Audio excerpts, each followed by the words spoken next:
ഇത് കർഷകർക്ക് അവരുടേതായ സേവനങ്ങൾ ബുക്ക് ചെയ്യാൻ പറ്റുന്ന ഒരു ആപ്പാണ്. നമ്മൾ ആദ്യം തന്നെ സൈനപ്പ് ചെയ്യേണ്ടത് നമ്മുടെ പേരും ഫോൺ നമ്പറും നമുക്ക് ഇഷ്ടമുള്ള 4 സംഖ്യകളായിട്ടുള്ള MPIN എന്ന് പറഞ്ഞൊരു സംഭവം നമ്മൾ സെറ്റ് ചെയ്ത് കൊടുക്കണം. അതിനുശേഷം അത് കൺഫേമും ചെയ്യണം. ഇത് ചെയ്താൽ മാത്രമേ നമ്മൾക്ക് രജിസ്റ്റർ ആവുള്ളൂ. അതിന് വേണ്ടിയിട്ടാണ് നമ്മൾ കൊടുക്കുന്നത്. അതിനുശേഷം നമ്മുടെ ഏത് ഫോൺ നമ്പറാണോ കൊടുത്തത് ആ ഫോൺ നമ്പറിലോട്ട് ഒരു OTP വരും. ഒരു 4 സംഖ്യ ആയിരിക്കും വരിക. ആ OTP അവിടെ ടൈപ്പ് ചെയ്ത് കൊടുക്കണം. ടൈപ്പ് ചെയ്ത് കൊടുത്താൽ മാത്രമേ നമുക്ക് അതിൻ്റെ ഉള്ളിലോട്ട് കയറാൻ പറ്റുള്ളൂ. ഉള്ളിലോട്ട് കയറിയ സമയം നമ്മൾ ഏതാണ് കൃഷി അത് നമുക്ക് അവിടെ സെലക്ട് ചെയ്യാൻ പറ്റും. അതിനുശേഷം നമുക്ക് ഏത് സർവീസാണ് വേണ്ടത് അത് നമുക്ക് അവിടെ ചൂസ് ചെയ്യാൻ പറ്റും. അതിനൊരു ഡീറ്റെയിൽസ് നമ്മുടേതായ ഡീറ്റെയിൽസ് അവിടെ ഫില്ല് ചെയ്ത് കൊടുക്കുക. അതല്ലെങ്കിൽ നമ്മൾ സൈനപ്പ് ചെയ്ത ശേഷം നമുക്കവിടെ സൈൻ ഇൻ പറഞ്ഞൊരു ഓപ്ഷൻ ഉണ്ട്.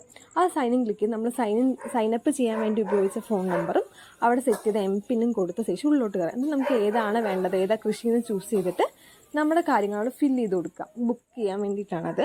അത് ഫില്ല് ചെയ്ത് കൊടുത്ത ശേഷം നമ്മുടെ ഏതാണ് നമ്മുടെ സ്ഥലവും നമുക്ക് ഏത് ഡേറ്റിനാണ് അത് ആവശ്യം, അതുപോലെ തന്നെ എത്ര ഏക്കർ സ്ഥലമാണ് നമുക്കുള്ളത്, പിന്നെ എത്ര മണിക്കൂർ നമുക്ക് അതിൻ്റെ സേവനം വേണം എന്ന രീതിക്കൊക്കെ കൊടുക്കാം. അതിനുശേഷം നമുക്ക് വോയിസ് ആയിട്ട് നമ്മുടെ കാര്യങ്ങൾ അവർക്ക് കൊടുക്കാൻ പറ്റും.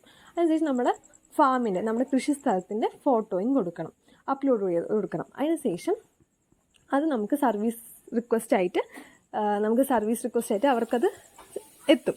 അതിനുശേഷം നമ്മുടെ പ്രൊഫൈലൊന്ന് ഫില്ല് ചെയ്ത് കൊടുക്കണം. നമ്മുടെ പേരും നമ്മുടെ ഏജും നമ്മുടെ ഇമെയിൽ ID ഉണ്ടെങ്കിൽ ഇമെയിൽ ID, പിന്നെ നമ്മുടെ PIN നമ്പർ, പിന്നെ സ്റ്റേറ്റ് ഏതാ, നമ്മുടെ ഡിസ്ട്രിക്ട് ഏതാ, വില്ലേജ് ഏതാ എന്നുള്ള കാര്യങ്ങളും നമ്മുടെ ഫാമിൻ്റെ ഫോട്ടോ ഒക്കെ അവർക്ക് അപ്ലോഡ് ചെയ്ത് കൊടുക്കണം. അവർ കുറച്ചും കൂടെ സർവീസ് തരുന്ന ആൾക്കാർക്ക് കുറച്ചും കൂടെ മനസ്സിലാവാൻ വേണ്ടിയിട്ടാണ് നമ്മൾ ഇത്രയും കാര്യങ്ങൾ ഫില്ല് ചെയ്ത് കൊടുക്കുന്നത്.